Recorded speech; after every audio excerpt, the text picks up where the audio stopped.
Una de las crisis más fuertes que ha azotado a Estados Unidos ya llegó a Canadá. En las calles ya se ven a cientos de personas en un estado deplorable. ¿Y la causa principal de esto? Un simple medicamento que hace muchos años era muy bien visto e incluso recetado por los médicos. Y los responsables, esta familia, los Sackler. Por allá de 1952 a los hermanos Sackler, unos reconocidos psiquiatras e investigadores, se les presenta una oportunidad que cambiará el rumbo de la historia: comprar una farmacéutica, misma que en tan solo unos años será la causante de la caída del país más poderoso del mundo. Pero no nos adelantemos. Los hermanos toman esta oportunidad y a la cabeza de la operación se pone Arthur Sackler. Pero más que enfocarse en el lado de investigación médica, se sumerge en aprender las mejores tácticas de publicidad médica que encuentra. Estas nuevas habilidades las pone en práctica 10 años después, cuando empieza a trabajar en la campaña publicitaria del famoso medicamento Valium, también conocido como diazepam. Este originalmente era un medicamento estrictamente recetado para padecimientos de ansiedad, pero gracias a las estrategias de publicidad de Arthur, pronto se posiciona como el primer medicamento en pasar las 100 millones de ventas, convirtiéndose en uno de los medicamentos más recetados en los años 60 y 70, lo que obviamente les trae ganancias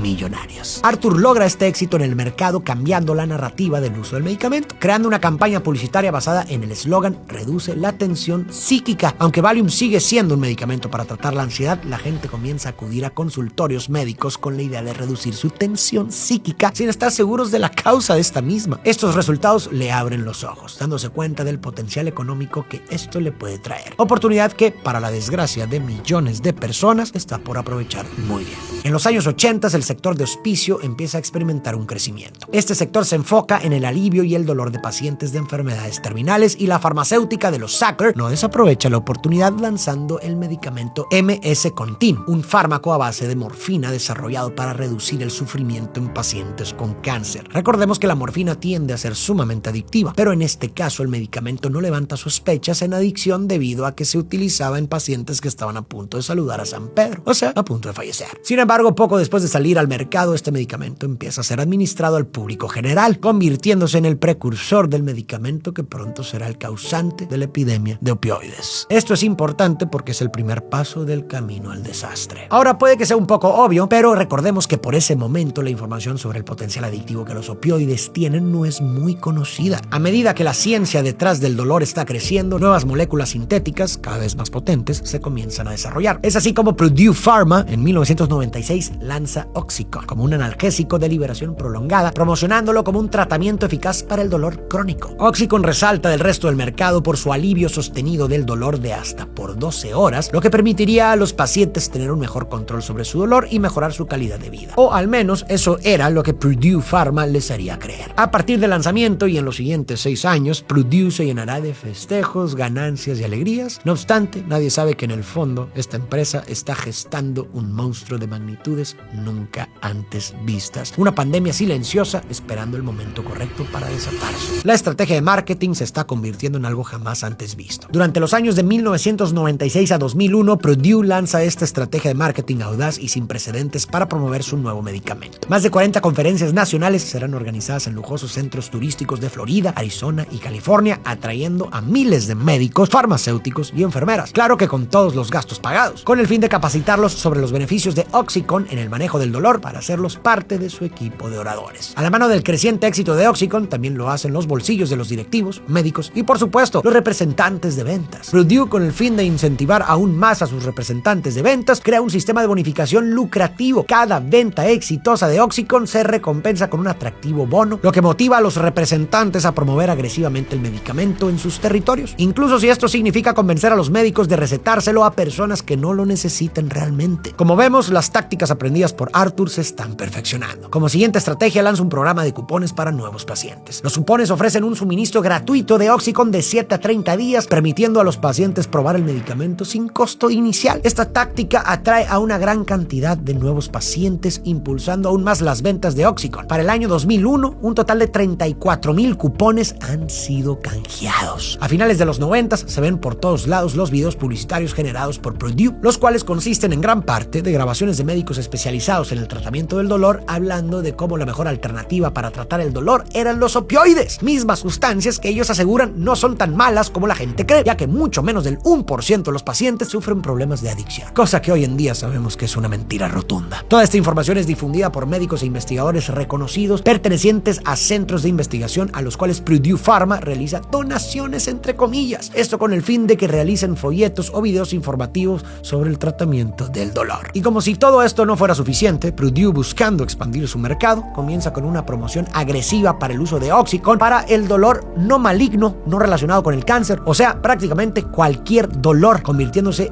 en más o menos el 86% de su mercado consumidor. Purdue Pharma comienza a capacitar a sus oradores para abarcar a médicos de atención primaria, o sea, médicos sin suficiente capacitación sobre temas de adicción, mismos que comienzan a recetar Oxycontin al público en general sin considerar los efectos secundarios y riesgo de adicción que les provocarán. Pero eso sí, que estaban ganando muchísimo dinero. Sin embargo, detrás de la fachada de celebración y alegría se avecina una sombra. Poco saben los pacientes y médicos en ese momento sobre los peligros ocultos de Oxycontin, su potencial y adicción que desencadenará una crisis de opioides que sacudirá al mundo. Y así, en medio de la euforia y la esperanza, comienza una historia que cambiará para siempre el panorama de la medicina y la salud pública. Para el año 2001, todas las cifras de Purdue Pharma aumentan de una manera explosiva, pasando de 318 representantes de ventas a 671 distribuidos a lo largo del país, más 94,000 médicos recetan este medicamento, aumentando el número de prescripciones, pasando de 600,000 a 6.2 millones.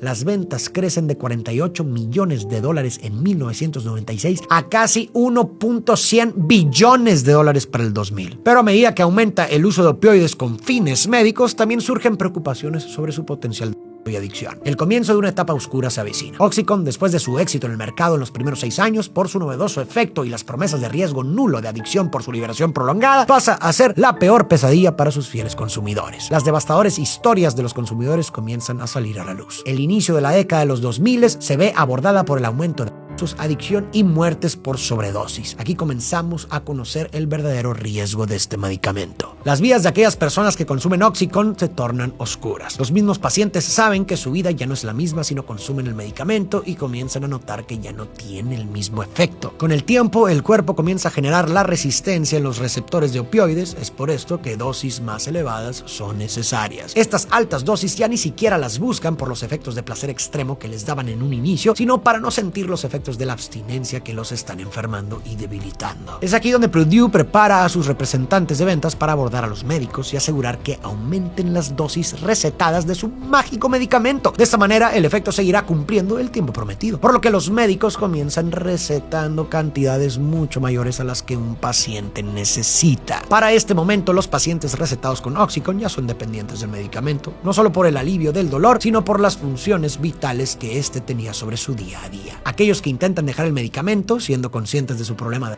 presentan síntomas de abstinencia como vómitos, taquicardias, problemas respiratorios, insomnios, entre muchos otros. Aquellos que no cuentan con los recursos necesarios, lamentablemente, comienzan a buscar alternativas cada vez más potentes y baratas. Comenzando aquí la crisis en el consumo de opioides. En el año 2007 llega la primera demanda pública para Purdue con un juicio enfocado a las mentiras del marketing promovido. En esta demanda, llevada a cabo por el estado de Kentucky, uno de los estados más afectados y con el número de muertes más elevado, personas que se habían visto afectadas por el consumo del medicamento, así como familiares de personas fallecidas por sobredosis causadas por el uso de Oxycontin, tienen la oportunidad de contar sus historias ante los jueces y algunos ejecutivos de Purdue. La farmacéutica y sus ejecutivos son declarados culpables de engañar al público sobre el riesgo de adicción del medicamento, siendo sentenciados a pagar $600 millones en multas por afirmar que Oxycontin era menos adictivo y menos sujeta a otros analgésicos. Tras este caso surge el debate sobre si realmente se ha hecho justicia, pues el nombre de los Sackler no se ha visto afectado. En los años siguientes, la abstinencia y sobredosis siguen siendo un problema para los consumidores. Es 2010 y las ventas de Oxycontin sobrepasan los 3 billones. Las vidas de muchos pacientes siguen siendo afectadas y la solución de Purdue es cambiar la formulación para que no sea tan sencillo conseguir un efecto acelerado del medicamento. Ya los consumidores comienzan a diluir o triturar las pastillas en una búsqueda desesperada de sentir el efecto del medicamento. Esto solo trajo como consecuencia el incremento del uso de drogas cada vez más baratas, ya que 1/3 de sus consumidores pasan al uso de otros tipos de drogas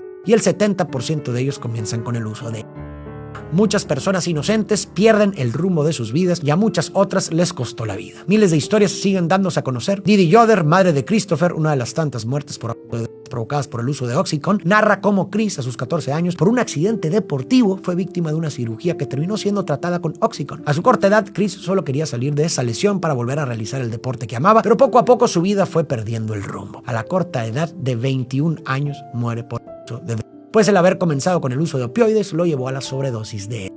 Con el tiempo, el acceso a Oxycontin se vuelve más restringido debido a las medidas regulatorias y las demandas legales contra Purdue y otros fabricantes de opioides. Las personas que han desarrollado una dependencia a los opioides se encuentran enfrentando dificultades para obtener sus medicamentos recetados, ya sea por restricciones de prescripción o el alto costo de los medicamentos en el mercado negro. A medida que la demanda de otros opioides ilícitos aumenta, también lo hace el número de sobredosis y muertes relacionadas con las comunidades de todo el país se ven afectadas por esta creciente epidemia, con un aumento en la delincuencia, la inestabilidad social y la pérdida de vidas humanas. En medio de esta crisis, las personas luchan por encontrar ayuda para superar su adicción. Los servicios de tratamiento están abrumados y muchas personas tienen dificultades para acceder a la atención que necesitan. La falta de recursos y lo que se piensa de la adicción son grandes obstáculos en el camino hacia la recuperación. En el 2013, la FDA, Food and Drug Administration, en un intento de detener la crisis de opioides, aprueba la patente de Oxycontin para Purdue para asegurar que ninguna otra farmacéutica desarrolle medicamentos tan potentes y detener el consumo de opioides. Irónicamente, este hecho solo sigue llenando los bolsillos de Purdue, ya que Oxycontin ahora tiene el monopolio del mercado. Las demandas masivas contra Purdue y otros fabricantes de opioides continúan acumulándose en los tribunales de justicia, revelando más detalles impactantes sobre la conducta de la industria farmacéutica. A medida que se desarrollan los juicios, se revela que Purdue ha estado involucrada en prácticas comerciales cuestionables durante décadas. Documentos internos filtrados revelan que la compañía no solo conocía los riesgos asociados con Oxycontin, sino que también los minimizó y en algunos casos los ocultó deliberadamente para promover las ventas del medicamento. Entonces Purdue se declara en bancarrota bajo el capítulo 11 en septiembre del 2019 debido a las numerosas demandas presentadas contra la compañía. La familia Sackler, con el fin de no verse involucrados en demandas ni en más problemas legales, negocia un acuerdo de comprometerse a contribuir con más de 4 billones durante una década para combatir la crisis de opioides. El acuerdo concluye aumentando el monto a 6 billones con 750 millones destinados a compensar a personas afectadas. El plan es aprobado por el 95% de las víctimas. Este acuerdo requiere que Purdue se reestructure como una empresa de beneficio público, por lo que las futuras ganancias se utilizarán para combatir la existente crisis de opioides. Al mismo tiempo, dicho acuerdo protege a los Sackler de las existentes y futuras demandas civiles derivadas de la crisis de opioides, lo que permite a la familia mantener miles de millones de dólares en ingresos conseguidos a costa de una crisis nacional. A medida que pasan los años, el nombre de los Sackler se va conociendo cada vez más, difundiéndose como los responsables de esta epidemia de opioides, por lo que todos aquellos museos e instituciones que en algún momento recibieron sus donaciones han ido eliminando sus nombres. Sin embargo, aún existen muchas ciudades en Estados Unidos y Canadá, junto con víctimas inconformes que no están de acuerdo con las protecciones legales para los Sackler. Por esto, en diciembre del 2023, el plan de quiebra de Purdue, que protege a la familia Sackler, se sigue presentando a argumentos ante la Corte Suprema de Estados Unidos, la cual no descarta que los Sackler aún tienen mucho que pagar. Pero mucho más importante es su trágico legado de ser una de las principales causas de la devastadora epidemia de opioides que ha afectado a tantas familias estadounidenses. Esta tragedia refleja una verdad de nuestro sistema y nuestro mundo, la cual es que,